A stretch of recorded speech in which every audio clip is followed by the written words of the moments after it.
Thierry Ardisson, vous le connaissez tous.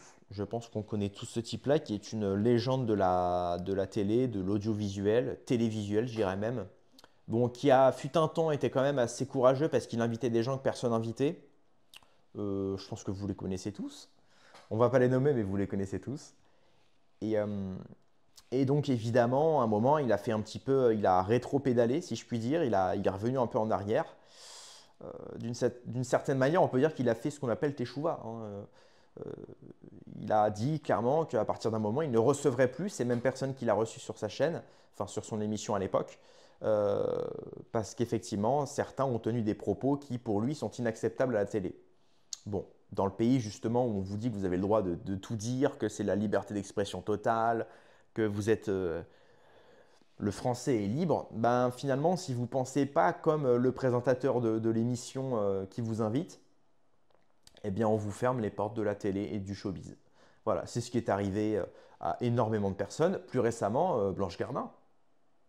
Parce que là, on parle d'émissions d'Ardisson d'il y a 20-30 ans, mais plus récemment, Blanche Gardin. Blanche Gardin, la pauvre, effectivement, pour s'être scandalisée de ce qui se passe à Gaza, elle s'est vue fermer les portes du showbiz. Voilà. Bon, apparemment, elle sort un film ce mois-ci au cinéma, donc pour ceux qui veulent la soutenir, allez-y, hein. Mais, euh, mais c'est quand même dramatique. Et donc là, bref, tout ça pour dire que aujourd'hui, Ardisson brille. Il brille parce que il parle donc évidemment de ce qui se passe en Terre Sainte, notamment sur le conflit israélo-palestinien et plus particulièrement à Gaza. Il compare Gaza à Auschwitz. Il dit, voilà, imaginez ce que nous diront nos enfants et petits-enfants, que nous savions ce qu'il se passait et nous n'avons rien fait. Voilà. Écoutez bien ce qu'il dit dans l'émission Quelle époque, présentée par Léa Salamé sur France 2, où il s'explique sur le génocide. Écoutez bien. C'est Auschwitz, quoi. Voilà, c'est tout ce qu'il y a à dire. C'est fou que ce soit les Juifs, enfin les Israéliens, parce que les Juifs. Et une partie des Israéliens. Oui, une partie. Parce que ça commence à bouger quand même. Bien oui, bah oui. On nous dira, mais vous le saviez. C'est ça qui est faux. Vous saviez ce qui se passe à Gaza et vous Vous le n'avez rien. saviez. Nos enfants, nos petits-enfants nous diront, mais vous le saviez et vous faisiez rien. C'est Auschwitz. Voilà, donc ça c'est le premier extrait sur lequel on va déjà s'arrêter avant de passer au deuxième. Euh, Franchement, ça fait plaisir. Ça fait plaisir parce que petit à petit, on a de plus en plus, effectivement, de personnalités qui se disent quand même que, bon, là, ça va peut-être un petit peu trop loin. Alors, encore une fois, ils le disent une fois, disons que tous ceux qui l'ont dit en premier lieu ont reçu les coups et donc, évidemment, ont assuré d'une certaine manière l'avancée des troupes, j'ai envie de dire. Euh, mais effectivement, on commence à faire bouger les choses. Et ça fait plaisir. Donc Ardisson, effectivement, il le dit. Voilà, il dit aujourd'hui ce qui se passe à Gaza, parce que pour vous rappeler quand même, euh, les Gazaouis n'ont pas les mêmes armes que les Israéliens. Je ne parle pas physiquement, je veux dire, ils n'ont pas les mêmes moyens de défense et de sûreté et de sécurité que les Israéliens. Déjà, Israël ont l'arme nucléaire. Israël s'assure à derrière eux, évidemment, quasiment tout l'Occident. La Palestine, elle, je le rappelle, n'a même pas les pays arabes du monde orient. Alors pour ceux qui demandent, oui, mais c'est marrant, regarde, la Palestine, ils ne sont pas soutenus par les pays arabes. Oui, mais justement, on a traité de la question évidemment avec Gérard Chevrier qu'on a reçu sur la chaîne. L'interview a super bien marché, je vous en remercie d'ailleurs, chers amis. Euh, si les pays arabes ne soutiennent pas la Palestine, c'est justement parce qu'Israël a l'arme nucléaire. Et donc elle représente certainement la plus grosse menace. Si un pays arabe bouge le petit doigt, ça dégage. Sans vous rappeler évidemment que toutes les grosses puissances arabes dans cette zone-là sont infestées par les bases américaines. Il y a des bases américaines au Qatar, en Arabie Saoudite, enfin je veux dire, ils sont malins les Américains. Et quand vous regardez évidemment qui a, je dirais, investi l'Amérique, notamment dans ce qu'on peut appeler l'État profond, on comprend mieux. Et c'est pour ça qu'aujourd'hui, la principale question, c'est la question iranienne, puisque si l'Iran aujourd'hui enrichit son arsenal nucléaire, ça peut potentiellement justement renverser, ça peut peser en fait dans la balance. Certains pays arabes peuvent se dire, voilà, c'est fin de partie pour Israël. Puisque maintenant, on a un pays, une puissance d'une certaine manière arabe, même si les Iraniens ne le sont pas, mais avec nous, de notre côté, et qui, elle, a les moyens de riposter. Voilà, et sans évidemment dire les chiffres que personne ne dit, mais l'Iran, c'est comme la troisième puissance en termes de production pétrolière. D'ailleurs, pour ça, je vous incite vraiment à regarder la vidéo avec Gérard Chevrillien, qui est très intéressante, sur laquelle on approfondit un petit peu le sujet. Donc bref, tout ça pour dire, voilà, aujourd'hui, tu as Ardisson, il te dit, voilà, à Gaza, ce qui se passe à Gaza, c'est Auschwitz. Et effectivement, aujourd'hui, on a malheureusement en Israël au pouvoir un type qui s'appelle Netanyahou, qui, avec son régiment, son ministère, fait en sorte de pourrir la vie aux Gazaouis pour finalement mettre en place sa vision politique qui, elle, relève du messianisme religieux. Le Grand Israël, bien évidemment. Et malheureusement, dans le projet du Grand Israël, les Palestiniens ne sont pas inclus dedans, puisque les Palestiniens ne sont pas juifs, ou en tout cas la plupart ne le sont pas, même s'il y en a. Souvenez-vous, hein, dans le livre de Youssef Indy, Le conflit israélo-palestinien, Comprendre le conflit israélo-palestinien, il y avait ce qu'on appelle les... j'ai oublié le terme qu'il a dit précisément. Il y a un mot spécial justement en langue ancienne. Bon, vous me le direz certainement en commentaire, mais c'est-à-dire que dès début 1900, chrétiens, musulmans et juifs palestiniens vivaient très agréablement. Et encore une fois, aujourd'hui, les Israéliens présents qui se font passer pour des sémites ne le sont pas. Ils sont tous, pour la plupart, notamment le cas de Netanyahou, sont russo-polonais, juifs ashkénazes. Ils ne sont pas nés en terre sainte, ils ne sont pas nés en Palestine. Et aujourd'hui, ils disent aux Palestiniens qu'ils sont plus sémites que les Palestiniens, et que si un Palestinien ou plus même un occidental, comme moi, se scandalise de la politique netanyahouiste, donc finalement, si vous vous positionnez en tant qu'antisioniste, on vous déclare automatiquement en tant qu'antisémite. Et c'est aujourd'hui, les politiciens français veulent faire de l'antisionisme de l'antisémitisme, et donc vous punir pour des prises de position antisionistes. Voilà vers quoi on va. Et c'était d'ailleurs tout le sujet de mon interview avec Alain Soral que j'ai mené la semaine dernière, que j'ai reposté là mercredi, il me semble. Et qui d'ailleurs a très bien aussi marché, donc je vous en remercie. Et c'est ce vers quoi on va. La punition de l'antisionisme en France. Voilà. C'est pour vous dire. Donc ensuite, on enquille avec le deuxième extrait, celui justement d'une autre personne sur le plateau de quelle époque. C'est le médecin humanitaire Raphaël Pitti qui dit « J'en veux profondément au président Macron, il est uniquement dans la parole, jamais dans l'action. Les images d'enfants dénutris à Gaza, c'est ce qu'on a vu dans les camps de concentration. » Donc là, le mec, voilà, encore une fois, une deuxième, je dirais, un deuxième parallèle entre ce qui s'est passé à Auschwitz, c'est-à-dire mettre des gens dans des camps qui puissent être des camps donc, de concentration, des camps de travail, etc. Et faire vivre d'une certaine manière la privation de liberté à certaines personnes uniquement parce qu'elles ne sont pas ce qu'elles devraient être selon la vision de la personne à la tête de ce projet-là. Hier, c'était Hitler, aujourd'hui, c'est Netanyahou. Voilà. Souvenez-vous hein, qu'Hitler avait une politique assez répressive, notamment même pas qu'envers les Juifs, aussi avec donc évidemment toutes les personnes qui allaient à l'encontre du régime national-socialiste, mais aussi envers les handicapés, envers les personnes de certaines ethnies, etc. Il y avait une certaine politique Voilà, il était assez dur de toute façon avec tous ceux qui n'étaient pas disons de la race allemande. Hein.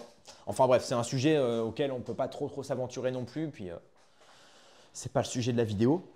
On parle un petit peu de manière sporadique dans celle-ci, mais voilà, et aujourd'hui Netanyahou, comme je vous l'ai dit, aujourd'hui il a le projet du Grand Israël, et le Grand Israël n'inclut pas les Palestiniens. Et si on veut même viser plus large, il n'inclut pas les goïms d'une certaine manière.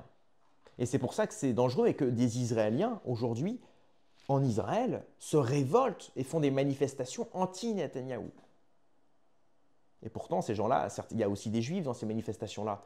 Et on va leur dire qu'elles sont antisémites, alors qu'elles-mêmes sont juives. Enfin bon. Bref, on s'écoute ce que dit le médecin Raphaël Pitti. Écoutez bien. Ce sont des barbares qui s'ingénient à vouloir massacrer l'ensemble de cette population palestinienne. Nous avons à réagir et nous ne pouvons pas. Et j'en veux profondément au président Macron, parce qu'il n'est que dans la parole, mais jamais dans l'action. Jamais dans l'action. Pourtant, il a pris la parole cette semaine, on va l'écouter. Oui, mais la condamnation, c'est facile. Pendant toutes ces années en Syrie, et moi j'y suis allée 38 fois en Syrie, 500 000 morts, 12 millions de personnes déplacées, l'utilisation du sarin, l'utilisation du corps contre les populations, les sièges russes, amenant pendant 6 mois, 8 mois, exactement ce qui se passe actuellement. La On France... va l'écouter Emmanuel Macron cette semaine sur Oui, Gaza. mais des Sur paroles. Gaza. Des paroles. Nous n'avons jamais connu, depuis octobre 2023, jamais aussi longtemps des populations n'ont été loin des soins, en incapacité de sortir des blessés, loin de la nourriture, des médicaments et de l'eau. Et donc la situation est la plus critique que nous n'ayons jamais connue à Gaza. La situation est la plus critique qu'on n'a jamais connue. Mais oui. Vous, l'image qui vous empêche de dormir, Raphaël Pitti, c'est la faim. Mais bien sûr. C'est les enfants Mais qui bien- crèvent de faim aujourd'hui. À Mais- Gaza, vous êtes sûr de ça quand vous le dites. C'est pas selon le Hamas, c'est vous qui le dites. Mais c'est une réalité. Là, nos équipes qui travaillent dans nos centres de soins, tous les jours, je suis en rapport avec eux. Faïma, notre chef de mission sur place, je lui ai demandé avant-hier, est-ce que vous avez encore à manger? Elle m'a dit pour une semaine. Comment faites-vous? On essaye, on se rationne.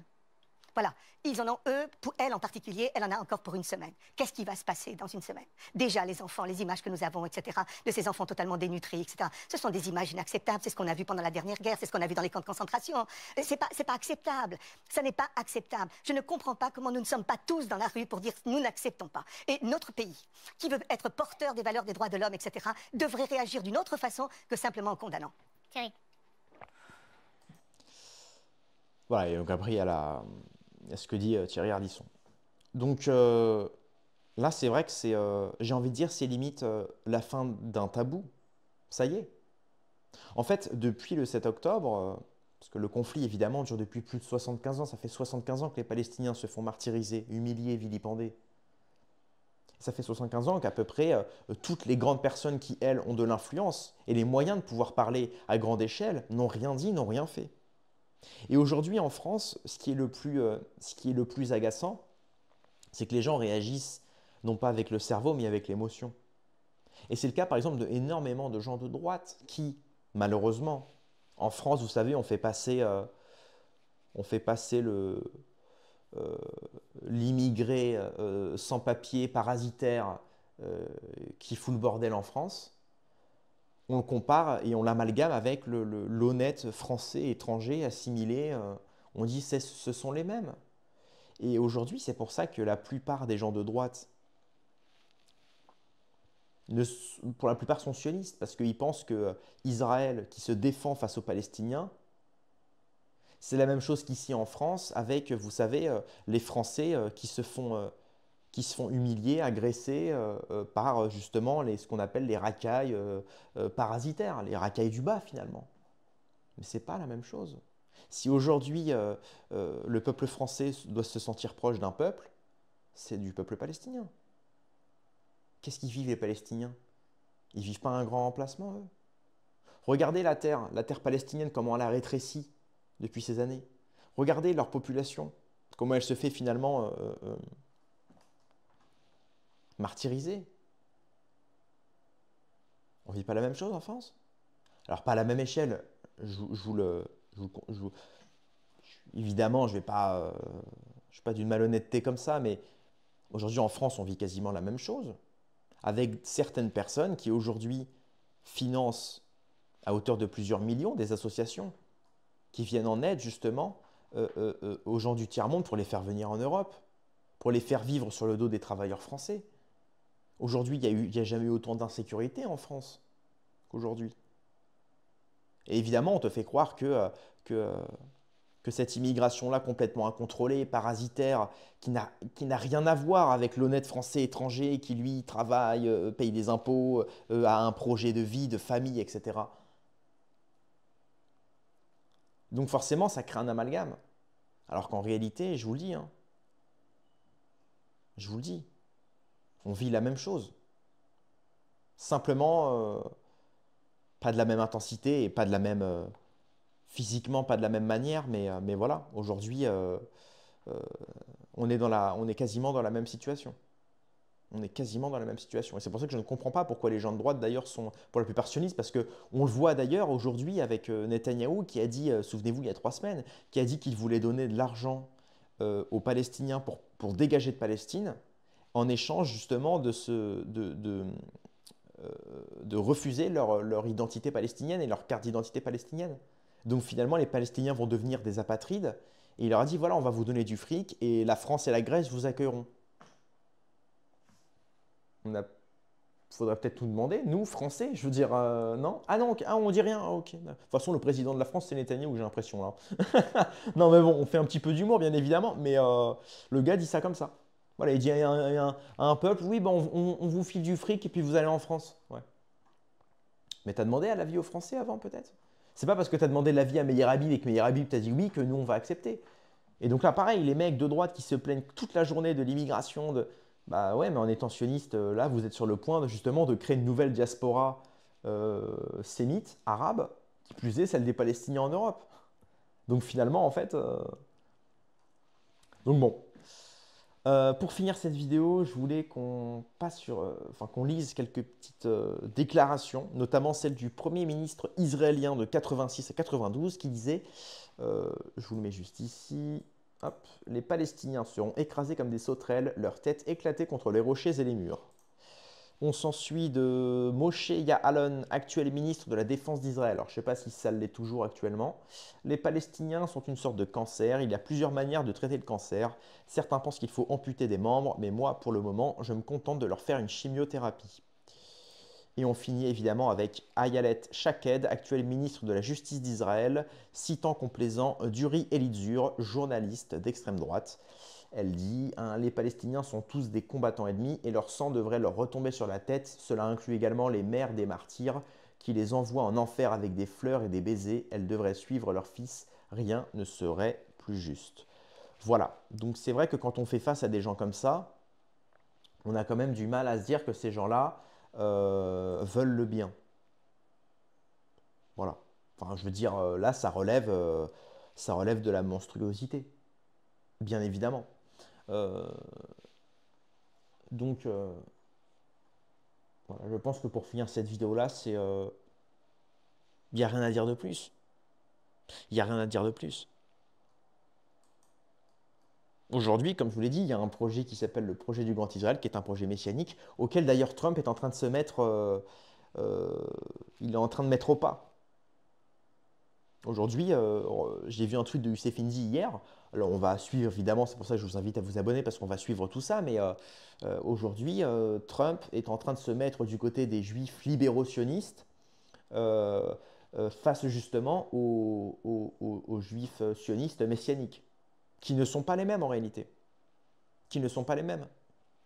Souvenez-vous d'ailleurs, j'avais fait une vidéo sur Trump et ses financements. J'avais dit que les financements de Trump, effectivement, derrière Trump, il y a des gros financiers, notamment un gros financier sioniste qui s'appelle Sheldon Adelson, qui est aujourd'hui décédé, mais sa femme a repris le flambeau, qui est un juif sioniste américain qui avait fait fortune dans les casinos à Las Vegas. Mais lui disait effectivement qu'un de ses pires ennemis était George Soros, un milliardaire juif de gauche, d'une gauche libérale. Alors que Sheldon Adelson est un juif libéral, mais conservateur. Et c'est là où, effectivement, il y a ceux qui voient l'association de Trump avec les sionistes de manière purement linéaire. Ah, il s'est associé aux sionistes, donc Trump est sioniste. Mais à l'intérieur même, disons, du judéo-sionisme, il y a toute une sociologie et toute une statistique à réaliser. Et ça, il faut faire le travail en se renseignant. Aujourd'hui, Soros et Sheldon Adelson ne sont pas les mêmes. Sheldon Adelson est un juif sioniste, américano-israélien, milliardaire, très conservateur, très conservateur. Et de l'autre côté, George Soros, qui est un milliardaire qui finance justement qui finance à hauteur de plusieurs milliards des associations LGBT, des associations progressistes, qui soutient énormément de mouvements woke, qui soutient énormément les mouvements de jeunistes finalement, les mouvements de jeunes, de mouvements de politique jeunistes. Donc tout ça est très intéressant. Tout ça est très intéressant. Et donc, évidemment, la lecture n'est pas une lecture linéaire à avoir. C'est pas juste Trump sioniste, donc Trump, c'est le soumis. Non. Effectivement, au bout d'un moment, il y a des concessions à faire, surtout quand tu es président des États-Unis. Tu peux pas simplement. Non. Mais c'est très intéressant. Très intéressant. Parce qu'on voit effectivement que même chez les milliardaires, de quelle ethnie et de quelle religion qu'ils soient, même chez les milliardaires, ils ont tous des projets différents. Et des projets qui vont justement, qui mettent des bâtons dans les roues à certains. Donc tout ça est très intéressant et je vous incite à voir justement ma vidéo là-dessus. Bref, c'est tout pour cette vidéo. Voilà, encore une fois, on ne fait que répandre la vertu, le bien, etc. C'est très très important. Donc, je vous incite à vous abonner. On vient de passer les 70 000 abonnés, je vous en remercie, chers amis. Mettez un petit pouce bleu, abonnez-vous, ça fait toujours plaisir. Bravo Ardisson, peut-être que ce sera la fin d'un tabou, c'est le début de quelque chose en tout cas, ça fait plaisir. Rendez-vous dans quelques heures demain pour une prochaine vidéo. Paix et amour sur mes amis et mes ennemis, et surtout, surtout sur mes ennemis.